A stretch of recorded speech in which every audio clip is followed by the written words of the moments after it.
Demonic Angel,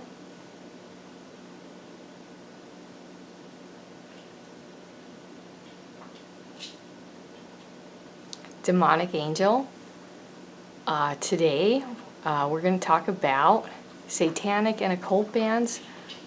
I'd probably say 75% I have on my list because I have my computer on here for us are probably Satanic, and the others are maybe just sort of a related, topic that maybe you'd happen to enjoy. I'm still making bacon, but that is okay. This was my, what I was looking forward to shooting after a couple of notes. Usually every year, I think this might be like my third year, I do the same kind of videos. Like once a year I'll release like a book review, maybe bands, and I think I might have done like TV shows or something, but definitely always books and YouTubers I like. YouTubers I like who maybe do left-hand path content, and we just kind of go from there. I think that it's just kind of nice to refresh it and not just re-upload the same video. I'm gonna eventually go back and redo maybe some videos that I thought are really cool topics, but we're done at this point, whatever you could say, like 4 years ago, so it's really not gotten views since then. And then kind of bring it, basically bring it back, give it some new life. Yeah, this is one of them though, so that's perfect. And the reason that we're starting with that is that one of my friends that I've been emailing for a couple of months, back and forth with, he seems like a very intelligent gentleman, claims to be law enforcement, and he's actually sent me a lot of cool readings and I think maybe a video, but I've got to catch up on that kind of stuff because I probably added to my recommended occult book list here. So I'll get some reading done to do that, but he's like, well, what kind of satanic music do you like? He's kind of a I would describe him like a theistic Satanist, which I really would mostly describe myself that way. Things for me, it's like, what are you interested in? Thelema, tarot, Satanism, Luciferianism, Buddhism, just name of a whole bunch. But yeah, I really do love the perspective of theistic Satanism. It ties in to paganism for me.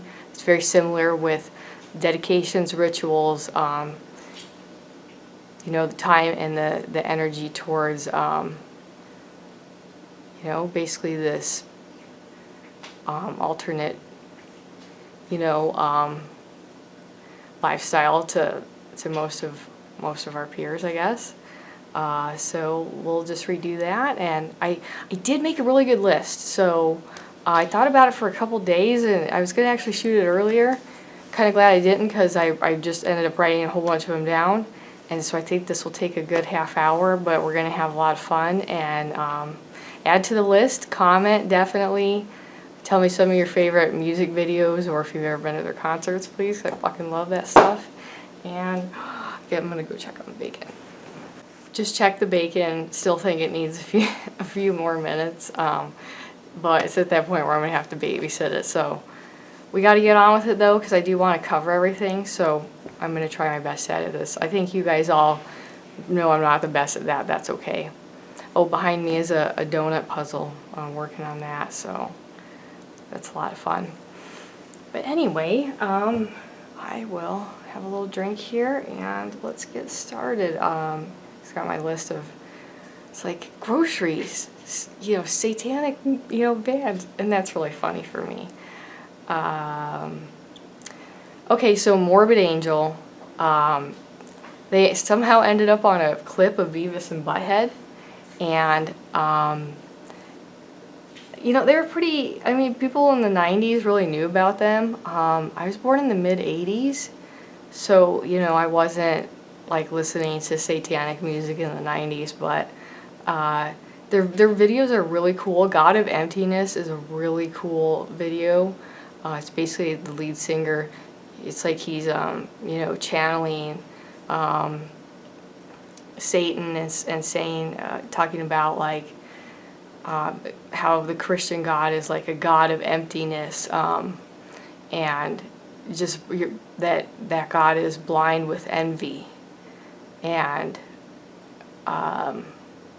that alternatively, you know, Satan offers fantasy and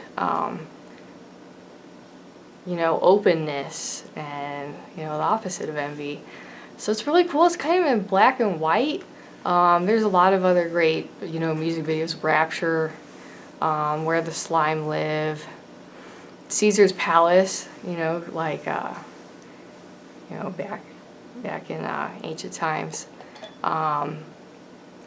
There's like 3 of their albums that I'll just like listen to when I'm cleaning.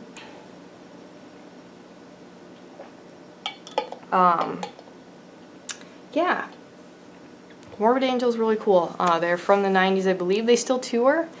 And David Vincent, they split apart though. So David Vincent tours and calls it, like, I think it's called I Am Morbid. I might put some links in the description, but that's just going to be like whatever I throw up on that.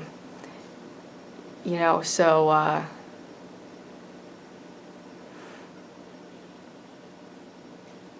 yeah, I believe it is called I Am Morbid. And then they have like this other lead singer for the, you know, Morbid Angel, and both still tour. Could be wrong about that. David Vincent does country music videos. He's from Texas gentleman. Actually, it's a lot of fun to, you know, watch interviews. I just, you know, love the southern kind of, he just seems like such a southern gentleman. But yet he, you know, he's like there to pull off the goth look. He had, like, in the 90s, he was actually, you know, really, I think, you know, sharp looking goth. He had his nose ring and everything, tattoos, but he went back to doing country music, which is really funny. It's like a song about whiskey and shit. And it's like filmed in like a old kind of ghost town, like a saloon, and I don't really remember all the other parts of it, but that was really funny to me. I'm gonna go check. Thank you. I apologize. Sometimes I just have to fit this in where I can, because my favorite job is taking care of everybody, but it's kind of a sort of constant job that doesn't really have to do with, you know, you can't really plan your entire day around that stuff, because there's always going to be more stuff to do. So that, you know, whatever. Everything got done. So now I can sit and chill for a while. Got my coffee. So, Morbid Angel, Behemoth, Polish band, and basically, you know, another really down-to-earth guy, I think. You can look up interviews with him. Their videos are all really, really sharp and, you know, very theistic, Satan, you know, satanic vibes in that way. Blow Your Trumpets, Gabriel is probably one of my favorite music videos, you know, and songs by them. And, you know, the basically blasphemous, you know, when Gabriel, the angel Gabriel, blows the trumpet to different demons. I mean, definitely there's several songs just about, you know, Satan, like Hail Satan kinds of songs. So they're really rad. And next we'll talk about Watain.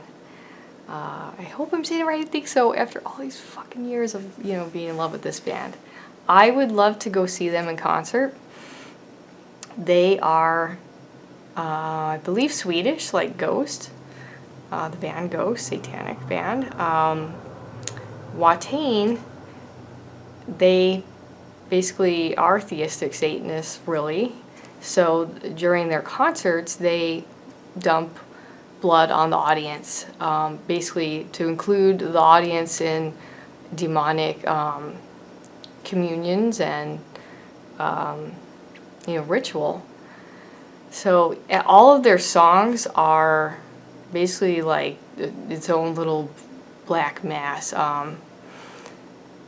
They surprisingly, so there's one song they have that you might be interested in, and it is They Rode On, because it's actually a very, there's notes of like classic guitar, but it's just a really slow kind of burner song.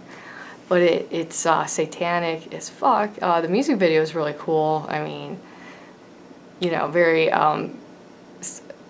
self-explanatory there, skulls and all this, and Watain, they have songs like The Devil's Blood, and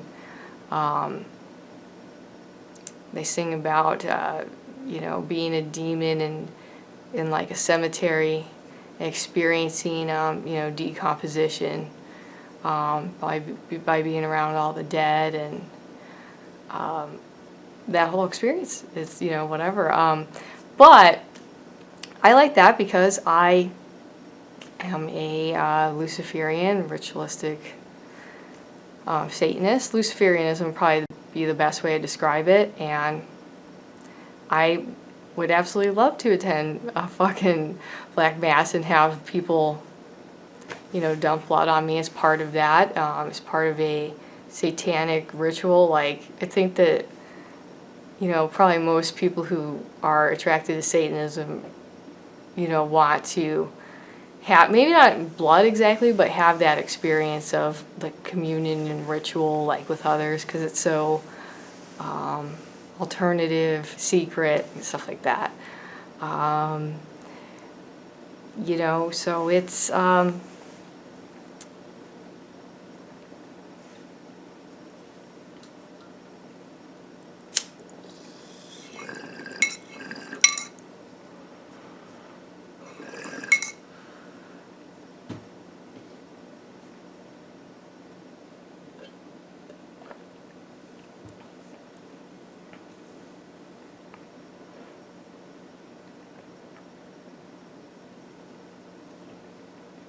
if you like theistic Satanism, you'll definitely like Watain. Like I said, real blood at all their concerts. Would love to go. I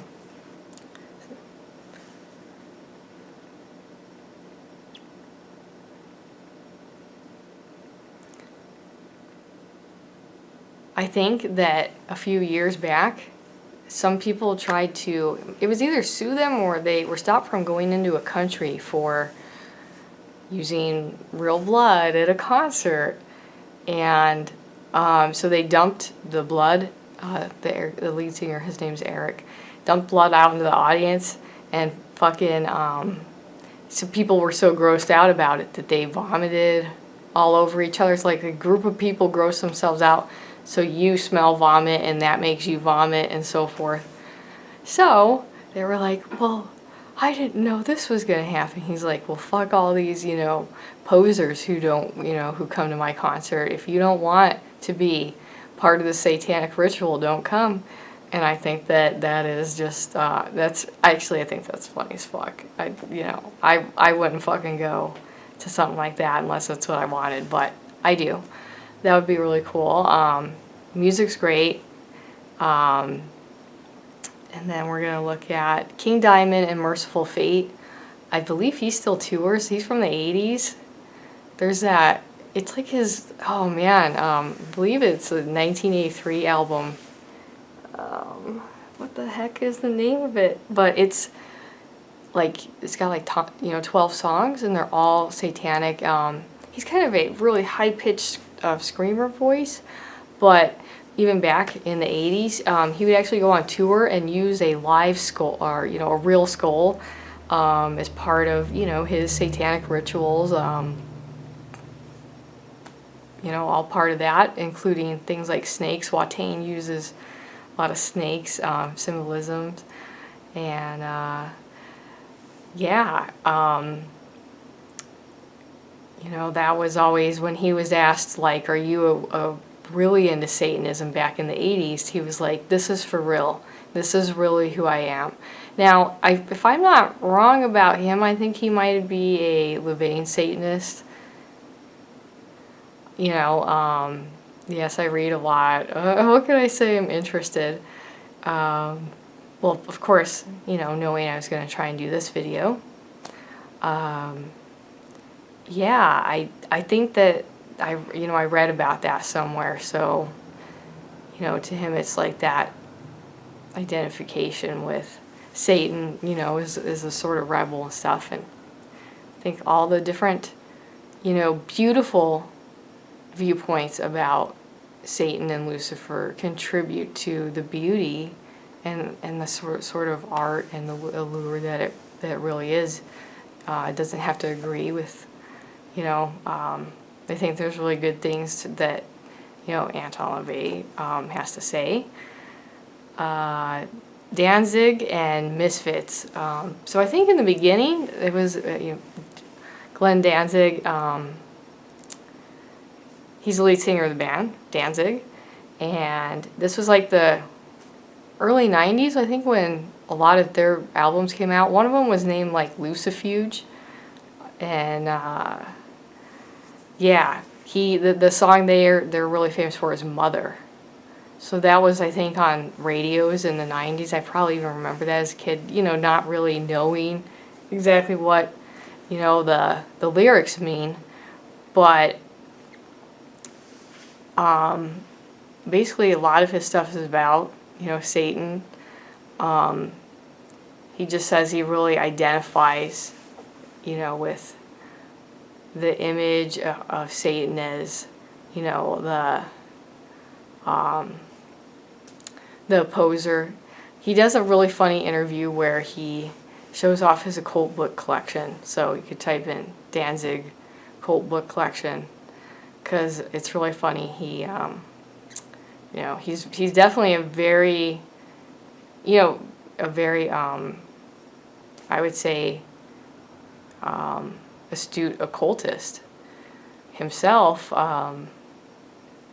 But he kind of sounds, people say that, I think they used to call him Evil Elvis, because he kind of sounds like Elvis, but he kind of sounds like Jim Morrison a little bit from The Doors.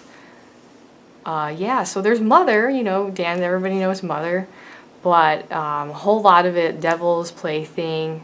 And he's got sort of bluesy stuff.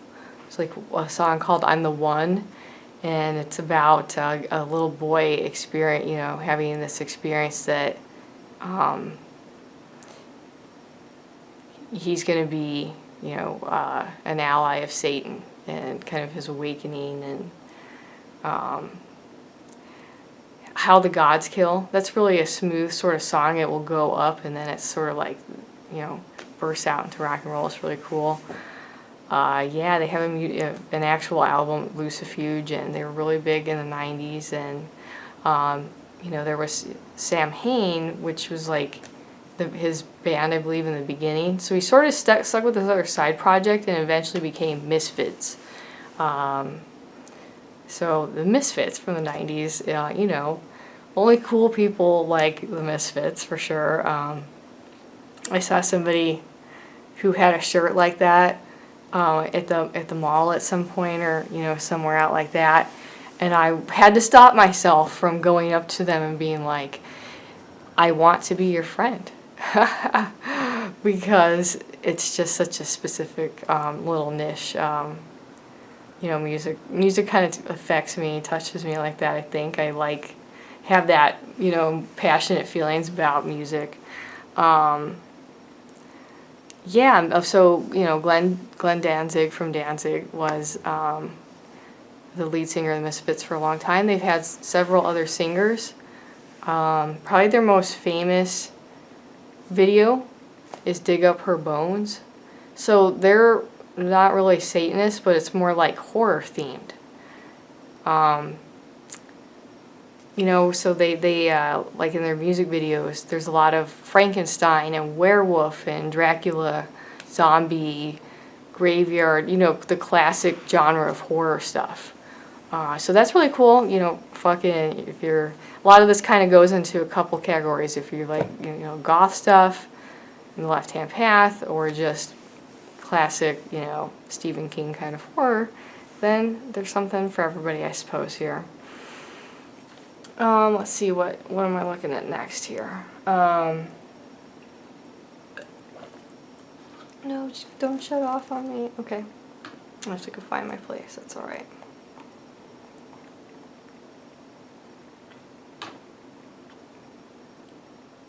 Dissection. So they actually, I think they toured for a little bit with Watain. Either they're Swedish or Norwegian. They're no longer around because the lead singer, he killed himself. He was actually a member of a specific theistic satanic cult, and when he was actually filming one of his best concerts, there, you know, maybe I'll try and include him in some of the links, but he performed this really amazing live show. All of their songs are satanic, and again, theistic Satanism. He had murdered somebody shortly before this concert, it turns out, where, I mean, they sound better live than they do on an album. And straight up, you know, most of the time an album, you know, kind of sounds better. Like some people when they go on live, in my opinion, it doesn't really sound as good. This is like bread and butter. He's kind of like Satanic Randy Rhoads. That somebody, yeah, I remember describing him that way to somebody. Satanic Randy Rhoads, just fucking beautiful. And you know, he got arrested for that. He spent some time in jail. You know, convicted of murdering a guy as part of a satanic ritual, and he, you know, was released, and he went on tour, I think, once or twice, and then he, you know, killed himself. He was really depressed and possibly paranoid, things like that, after he got out of prison. But I mean, yeah, if you like Randy Rhoads playing in Black Sabbath, then you're gonna like Dissection, theistic satanic band. Their whole story is really interesting. It's very, you know, kind of sad the way it all worked out for him, you know. But I mean, I think he lived his life the way he wanted, and I think, you know, there's that. Zeal and Ardor. So Zeal and Ardor are, I think they're sort of European, except the lead singer, he is either all African American or half. So he was born in America, and he somehow ends up living in, I believe, Sweden. So it's basically kind of like a bluesy rock and roll sort of mix, and it's the subject matter is if like black people, like slaves, American slaves, had turned to singing to Satan and Lucifer instead of to Jesus. So, you know, back in the times people were, you know, African Americans were enslaved, they would sing gospel songs all day to pass the time, to keep saying, you know, I really am sure about that. But that whole idea, instead of turning, you know, to the Christian God, what if they had, you know, put their soul and their ambitions and prayers into Satan, Lucifer? So that's actually really cool. Somebody had kind of explained that concept to me when they were explaining that band some years back, and I was like, no fucking way. And it is really cool. Some of their music videos are really, I think Stranger Fruit is one of my favorite songs by them. And then there's a few, you know, music videos that are really cool. Honestly, all their stuff's really good.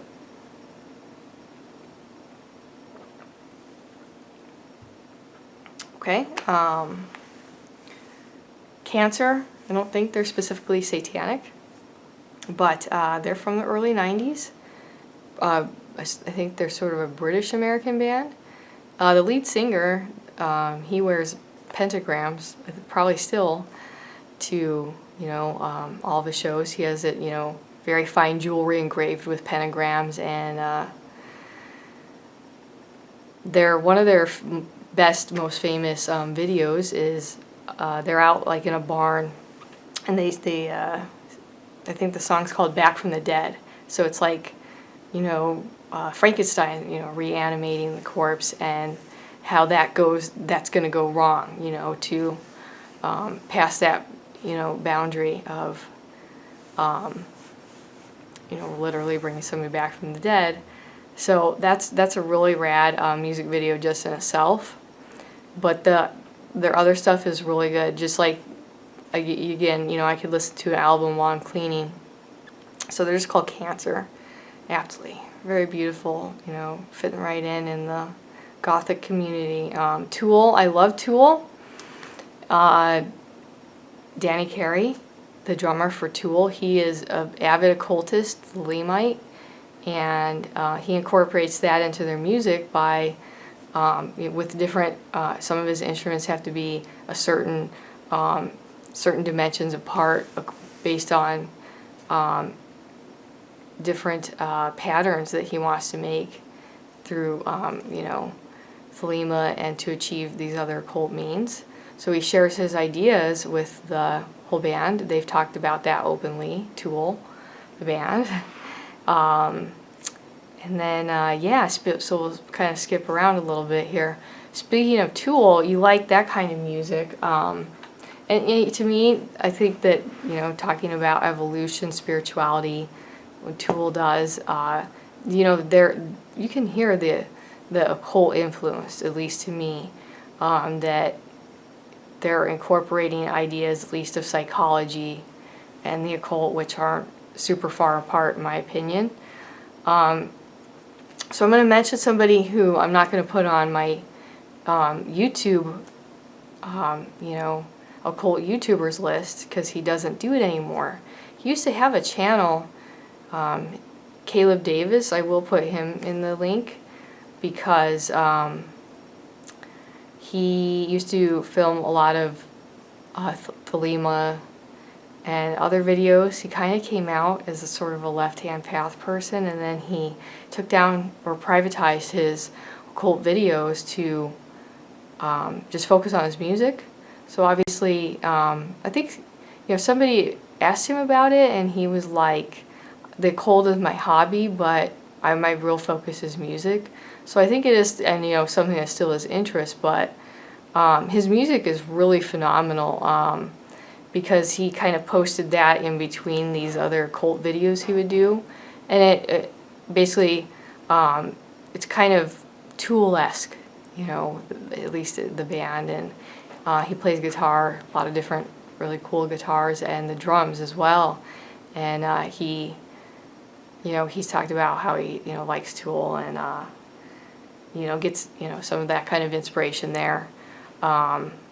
I mean, if he ever comes back to the occult, he'll definitely, would probably be interested in what he has to say, because he, really makes that interesting. But his music's good, and, if you like Tool, check that kind of stuff out. So definitely just, I thought I mentioned that, and I do like Ghost.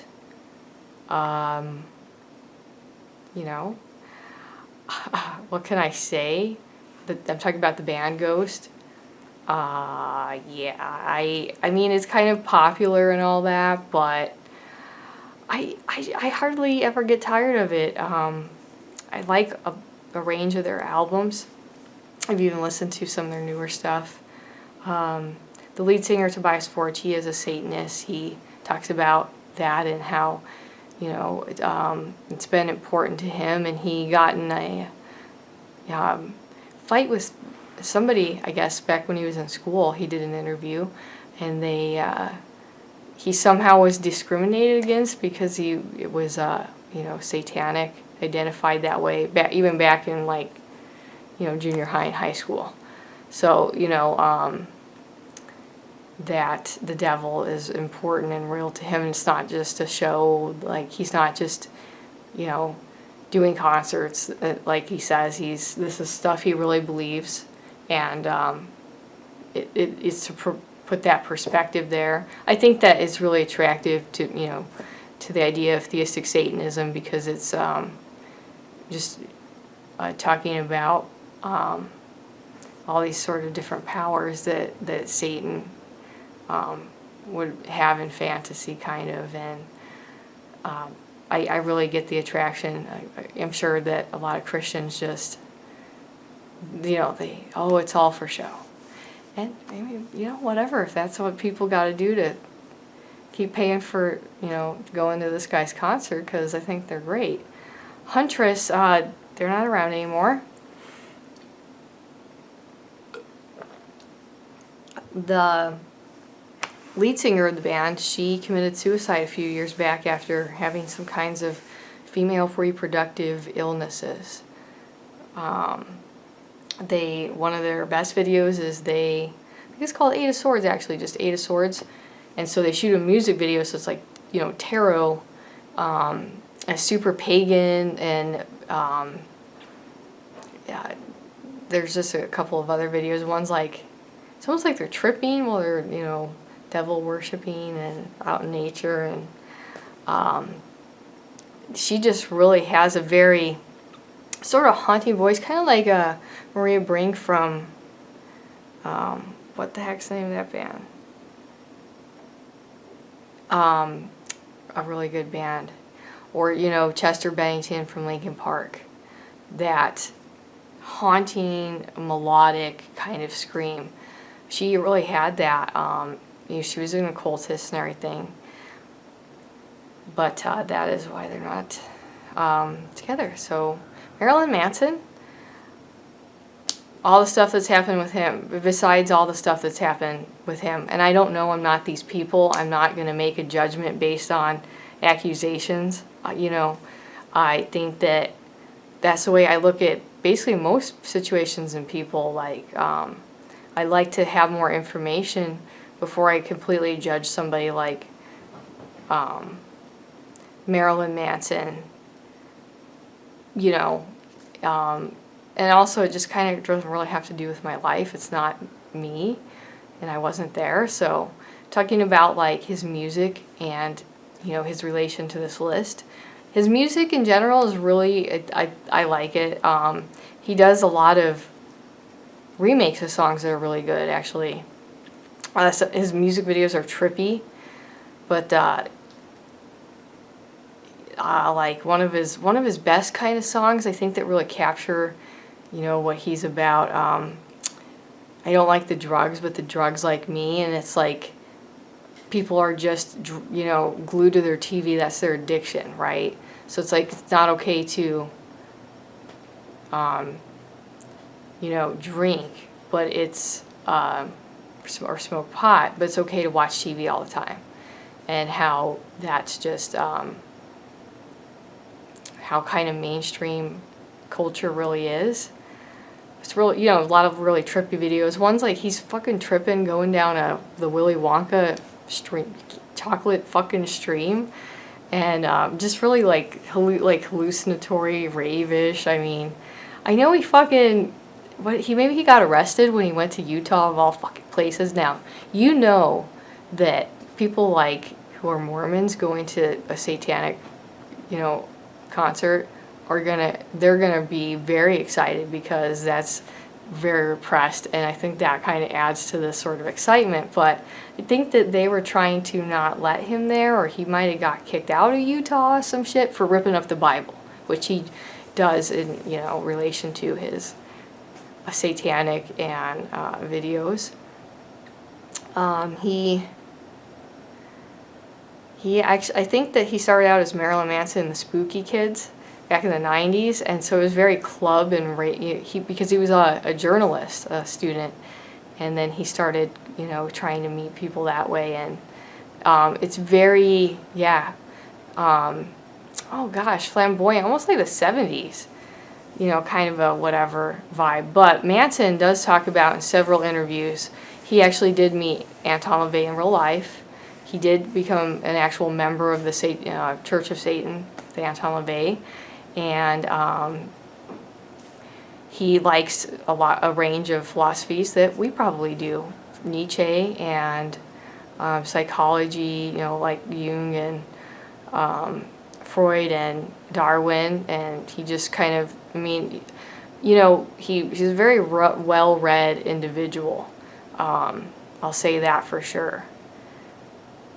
That's kind of his interest, you know, to this list.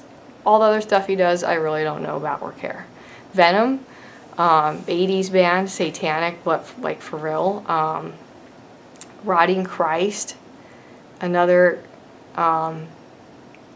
you know, I think that they're sort of like, well, this is just extreme, but maybe they don't really admit to that. But Venom and Rotting Christ are very heavy. Slayer, yeah, I'm just gonna have to sort of not speed down the list, but just make sure. I just want to get everyone on here as I go about my life. Robert Johnson, so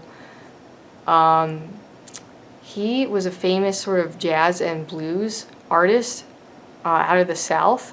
One of the I think the very first actually. And his story, he actually told a reporter this story and said that he sold his soul to the devil at the crossroads so he could be the best player, you know, in life. Fiddler, I think it might be, or, you know, I don't even know like the exact instrument. Remember it, I should say. So the idea was the devil showed up and said, you know, I'll teach you all the blues and secret music that is beyond human knowledge, and then I get to have your soul. And he said, yes, you know, a deal. I mean, there's kind of theories like this that tied into concepts like voodoo, Baron Samedi, meeting at the crossroads, ideas like that. Or is this just, you know, was he just trying to shock people? Whatever. But that's kind of his big, and his very famous kind of idea about him. His music's good. I mean, if you like really old-time jazz, like, you know, maybe if you like Fallout and you listen to that kind of jazz, that would be something that you'd like.